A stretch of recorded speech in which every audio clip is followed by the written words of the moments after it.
How's it, everybody? It is me, TheEmeraldChannel, here today, and welcome to another video. Today, I wanted to give you my 1 month review on my iPhone 15 Pro, to tell you if it's worth it, to give you like its new features or what I think are actually like meaningful points of the phone. Yeah. Anyway, to start, I just wanted to mention, like, I came from the iPhone XS to this phone, and the upgrade is actually insane. So if you have an iPhone XS, you probably should upgrade. Not saying you have to go all the way to the Pro like I did, but you should probably upgrade. Your phone is getting old. Unless it still works for you, then you're fine. Another thing new about this phone is the new titanium finish around the edge. For me, I haven't really noticed a difference because I keep it in a case. I keep it in my plastic case. Clear, obviously, because I like this color of the natural titanium. But the feeling of the titanium does feel good. I do like it, but you do look around the edges sometimes and you can like see some, I don't know if the camera will show. Sometimes there's like, you'll get like a rainbow almost look on the titanium.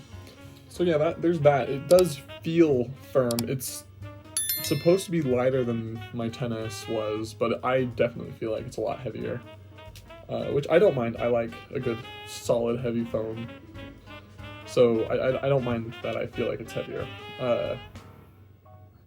But yeah, and also, on the new titanium, the new action button, I don't know how I feel about it. I've been getting it mixed up with the volume up button recently, so like I'll click it and hold it, and then I'll deactivate my ringer. So to me, it's almost confusing, and I don't know if I like it yet. Like, yeah, the whole feature of being able to use this button to get from like a shortcut or like the flashlight or maybe even the camera. Yes, it's useful, but also it kind of causes more issues for me than it does good. And that's a better camera angle. Do ignore that, the vent noises. But yeah, the action button to me is almost pointless. They could have just kept the switch and made the switch to different features. Like, you could flick it up to turn it on. Maybe I'm just not a big fan of it. I don't care for it much. That's just me. I don't care. Because I always leave my phone on silent. I don't need a quick button to launch the camera because it's literally right here. Like, it's not that far, and then I don't need a quick button to launch the flashlight or turn on the flashlight because it's right here. So I don't know. Next up is the 120 Hertz display. If you remember in the last video I said, which you can limit this to 60 Hertz, and I might, because I think the 120 Hertz makes me sick. I have gotten used to it. I definitely think it is a lot better. Cleaner, you can't even see it, because the video's refresh rate's at 60 Hertz. But I definitely, I think it's gotten a lot, it's grown on me. I don't get sick looking at my phone screen anymore, so it's cool. But it definitely does look smoother, and actually using using other phones that have 60 Hertz does look almost choppy at this point. Like, this iPad is stuck on 60 Hertz, so it's different, but it's fine. Like, I'm not picky about it. This monitor from my computer is stuck at 60 Hertz. I'm not like freaking out about it. I'm not going to upgrade everything to 120 Hertz because I'm not big on the whole refresh rate thing, because I don't care. It's a screen. It shows me what I need it to. I get it for gaming and whatnot, but also, like, I'm not such an intense gamer that I need like the slightest refresh rate to help me bring up my abilities to play games.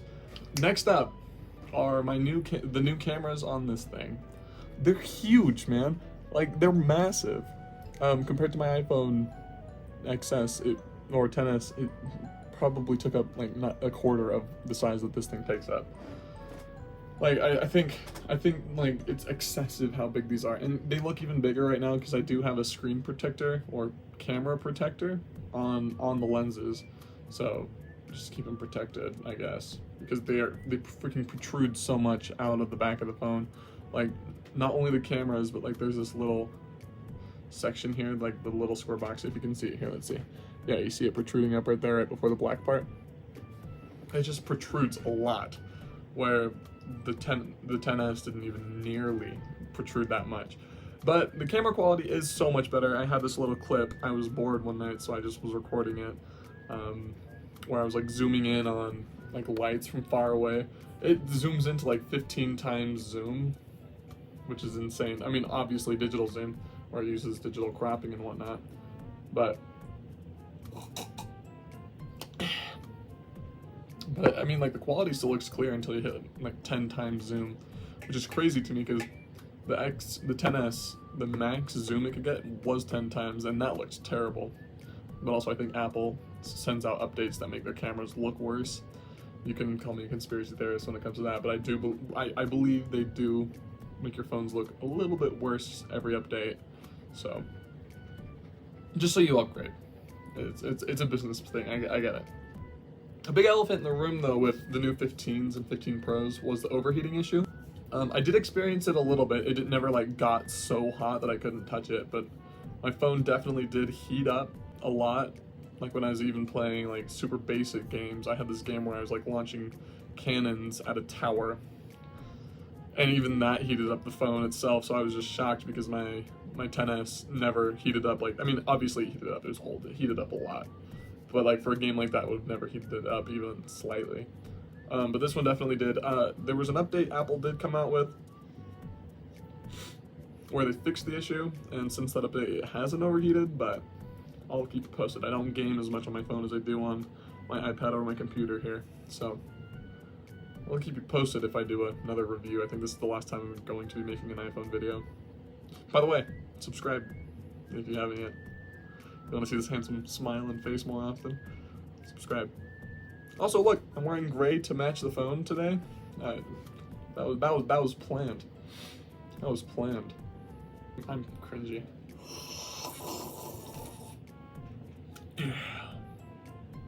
Water. Nope. Drink. Next up is something that I'm still getting used to, is the flat edge design compared to the curved edge that I had on my 10s phone. It's different. I've wanted it because I've always been a big fan of like the iPhone 5 design, where it was always flat and round, but the first iPhone I got was the 6, so I just barely missed the generations, or the flat generation. So I had a 6, or sorry, two 6S's, and then I had a 10s, where it was always curved. Didn't hate it. I mean, it was comfortable holding the hands, but I love the feeling of like having the flat edges almost dig into my hands. I like that feeling. I know some people don't. I love it. Preference, I guess. But I think the flat is definitely fantastic. I haven't dropped the phone yet, by the way. I haven't dropped my phone yet, so I can't tell you if it's resilient or not. It should be resilient. I did drop it into the hot tub, but that was on purpose because I wanted to test the water resistance, and I kind of played with it underneath the water. So it's waterproof, that's for sure, and the speakers are fine. Like, it still plays music. Here, I'll show you. You ready? Check this out.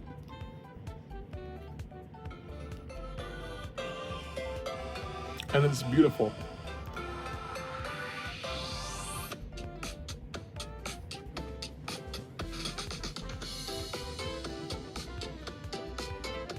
But like the speaker on this phone is kind of similar to the phone to the 10s, where your music would be coming out of this top speaker and the bottom speaker to give you like a surround sound when it's in front of your face like that. So it comes out of both sides.